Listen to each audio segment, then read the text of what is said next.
Party కష్టకాలంలో ఉన్నప్పుడు party గెలుపు కోసం కృషి చేసినటువంటి కాలువ శ్రీనివాసులు అనంతపురం జిల్లాలో భారీ మెజారిటీ సాధించిన రాయదుర్గం ఎమ్మెల్యే కాలువ శ్రీనివాసులు ఫస్ట్ కేబినెట్ లో దక్కని మంత్రి పదవి అయినా కానీ పార్టీకి వీర విధేయుడిగా పనిచేస్తూ వస్తున్నటువంటి కాలువ శ్రీనివాసులు అయితే ఇప్పుడున్న సమాచారం మేరకు రాయదుర్గం నియోజకవర్గం ప్రజలకు ఒక శుభవార్త అందబోతోంది.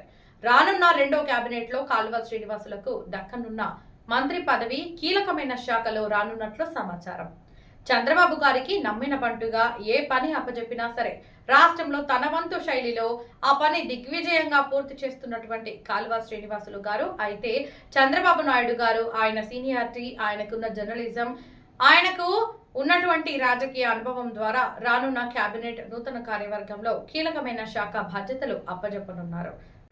అంతేకాకుండా ఒక రాయలసీమ ప్రాంతానికి పరిమితం కాకుండా రాష్ట్రమంతా కూడా వాల్మీకి బోయలకు ఒక పెద్ద అన్నలాగా అండగా నిలుస్తున్నటువంటి కాలువ శ్రీనివాసులు మరియు కాలువ భారత్ యువసేన స్థాపించి పల్నాడు ప్రాంతంలో కూడా అభిమాన సంఘాన్ని ఏర్పరిచి పలు అభివృద్ధి కార్యక్రమాలు జరిపిస్తున్నటువంటి మండల వెంకటేష్ వాల్మీకి.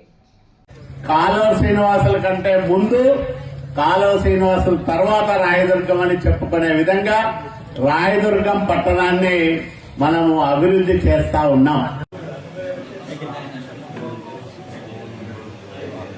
ఎంతో మందికి ఆపదలో ఆదుకుంటున్న ఆపన్న హస్తం ముఖ్యమంత్రి సహాయ నిధి. చంద్రబాబు నాయుడు గారు చాలా ఉదారంగా పేదలకు ఈ సహాయం అందజేస్తూ ఉన్నారు. అత్యవసర చికిత్సలు చేయించుకొని అప్పులు చేసిన ఎన్నో పేద కుటుంబాలు గొప్ప ఊరట పొందుతూ ఉన్నాయి.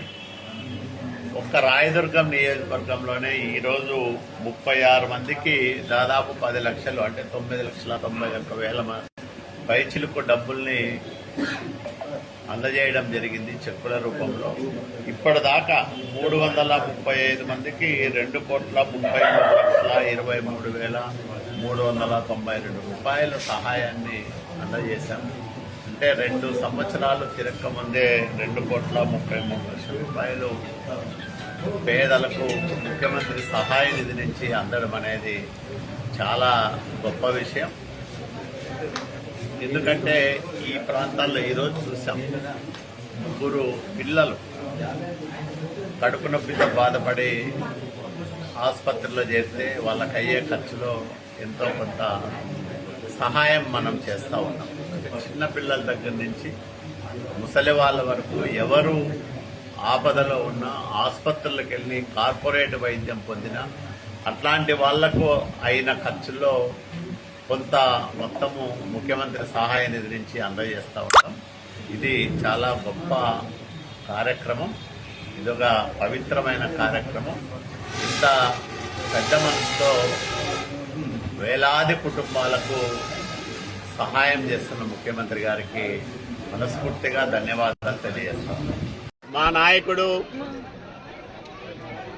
మాన్య ముఖ్యమంత్రి వర్యులు నారా చంద్రబాబు నాయుడు గారి జన్మదిన సందర్భంగా 10 రోజుల పాటు ప్రగతి పండగ పేరుతో వివిధ అభివృద్ధి కార్యక్రమాలను ప్రారంభం చేసుకుంటున్నాం. పలు పనులకు శంకుస్థాపనలు కూడా చేస్తున్నాం. ఈ నేపథ్యంలో పట్టణంలో ఈరోజు దాదాపు 62 లక్షల రూపాయలు విలువ చేసే అభివృద్ధి పనులను ప్రారంభం చేసుకున్నాం. ఒకటి పైప్ లైను, రెండోది సీసీ రోడ్డు, 2 కూడా 30 లక్షల పైన ఒక్కొక్క పని విలువ చేసేది. ఈ 2 పనులను ఈరోజు ప్రారంభం చేసుకున్నాం. అట్లాగే రాయదుర్గం పట్టణం రాష్ట్రం అనేక ఆర్థిక ఇబ్బందుల మధ్య సతమతమవుతున్నాం.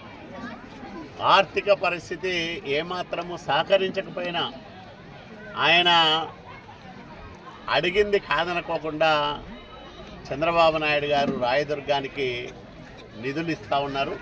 దాంట్లో భాగంగా రాయదుర్గం పట్టణానికి ఇప్పటికే ఒక 10 కోట్ల రూపాయలు వివిధ పద్ధతుల కింద నిధులు అందాయి. 78 కోట్లు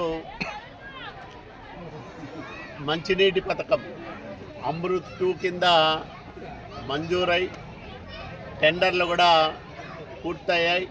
ఏజెన్సీ వర్క్ త్వరలోనే ప్రారంభం చేస్తుంది. దీనికి తోడు పట్టణంలో అనంతపురం రోడ్డులోని అసంపూర్ణ రైల్వే వంతెన పూర్తి చేయడానికి జాతీయ రహదారుల సంస్థ 46 కోట్ల రూపాయలు నిధులను ఈ మధ్యనే మంజూరు చేసింది. ఇవి కాకుండా డిఎఫ్ఐడి పథకం కింద మరో 30 కోట్ల రూపాయలు త్వరలోనే అందే అవకాశాలు ఉన్నాయి. ముఖ్యమంత్రి గారితో మొన్న జిల్లా సమీక్ష సమావేశంలో 50 కోట్ల రూపాయలు కావాలని అడిగితే ఆయన దీనిని ప్రాధాన్యంలో పెట్టి చేయమన్నాడు. దాంట్లో భాగంగా 3 రోజుల కిందటే మున్సిపల్ కమిషనర్ గారికి సమాచారం వచ్చి 30 కోట్లకి రివైజ్డ్ డిపిఆర్ సమర్పించండి, డిఎఫ్ఐడి కింద నిధులు ఇస్తామని వాళ్ళు సమాచారం ఇస్తారు. అంటే డిఎఫ్ఐడి నిధులు 30 కోట్లు, అమృత్ 2 కింద 78 కోట్లు, 46 కోట్లు జాతీయ రహదారుల సంస్థ నుంచి ఇవన్నీ కలుపుకుంటే 160 కోట్లకు పైగా నిధులతో రాయదుర్గం పట్టణాన్ని ఈ హయాంలో అభివృద్ధి చేయబోతా ఉన్నాం. ఇది ప్రజలెవరు ఊహించి ఉండరు, నేను కూడా ఊహించి ఉండాలి ఇన్ని నిధులు తీసుకొస్తాను. అంటే మా ఊహకందని విధంగా ప్రజల అంచనాలను మించి మేము అభివృద్ధి పనులు చేస్తూ ఉన్నాం. రాయదుర్గాన్ని అభివృద్ధి చేసింది నేనే, తెలుగుదేశం ప్రభుత్వమే, ఈరోజు కూటమి ప్రభుత్వమే అని గర్వంగా చెప్పుకునే విధంగా రాయదుర్గాన్ని మేము తీర్చిదిద్దుతూ ఉన్నాం. రాయదుర్గానికి ఆధునిక హంగులను అద్ది ఒక మంచి పట్టణంగా దీన్ని తీర్చిదిద్దే పని ముమ్మరంగా చేస్తూ ఉన్నాం. ఈ కార్యక్రమంలో మాకు సహకరిస్తున్న మంత్రులకు, అధికారులకు, ముఖ్యంగా ముఖ్యమంత్రి గారికి మేమందరం కూడా రుణపడి ఉంటాం. అందుకనే రాష్ట్రంలో ఎక్కడా జరగని విధంగా 10 రోజుల పాటు ముఖ్యమంత్రి గారి జన్మదిన వేడుకల్ని రాయదుర్గం నియోజకవర్గంలో అంగరంగ వైభవంగా నిర్వహిస్తూ ఉన్నాం. అనేక మంది మంత్రులు, ఎమ్మెల్యేలు, ఎంపీలు ఈ నియోజకవర్గానికి వచ్చి ఈ కార్యక్రమాల్లో పంచుకోబోతూ ఉన్నారు. కాబట్టి ఈ గొప్ప పండగని ప్రతి రాయదుర్గం పౌరుడు గర్వంగా చెప్పుకునే విధంగా చేసుకోవాలని నేను ప్రజానీకానికంతా కూడా విజ్ఞప్తి చేస్తాను.